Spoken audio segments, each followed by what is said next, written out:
roads across Massachusetts are coated in snow and ice. And joining us live now on CBS News Boston is MassDOT Highway Administrator Jonathan Gulliver. Jonathan, thank you for joining us as always. And we just heard that list of crashes out there. How are the conditions?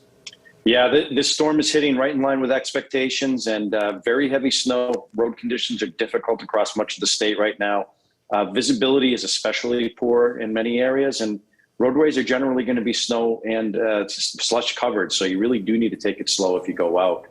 And you mentioned the tractor trailers. That has been a problem this morning. We actually just put in some truck restrictions on the Turnpike, which is our main truck route in Massachusetts, and we have a general speed advisory across much of the state. Really, it's this morning especially is going to be difficult, so we're asking people to stay off the roads if you can, but if you do go out, really take it slow. John, that turnover from sleet is really going to be, or to sleet, I should say, is going to be a really big issue and a challenge for you guys this morning. So how will crews address that? So we actually saw the advantage of having this.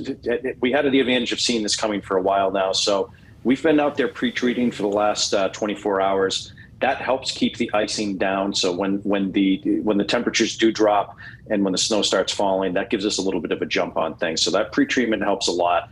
We do have plenty of staff and equipment. We have about 3,000 pieces of equipment out there right now. I expect that to grow as that rain snow line shifts around a little bit. But in general, we're feeling that this is a pretty manageable storm, but people do need to be on the lookout for some icing later on today.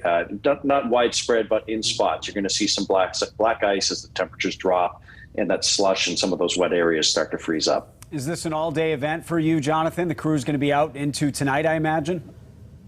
Absolutely. Even after the snow stops, we're going to be out there cleaning up and really just making sure that there's enough de-icing materials on the roadways to knock down that icing as much as possible. But again, I do expect it to be slippery overnight. John, last question for you. What is your message to drivers this morning? Well, the message is really pretty simple. You know, stay off the roadways if you can. Don't go out. But if you do have to be out, really take it slow. You know, it's going to be difficult conditions, especially with that visibility problem. And also, again, it's going to be slushy, especially this morning. And lots of crashes out there already. Jonathan Gulliver with MassDOT. Thank you so much for joining us as always.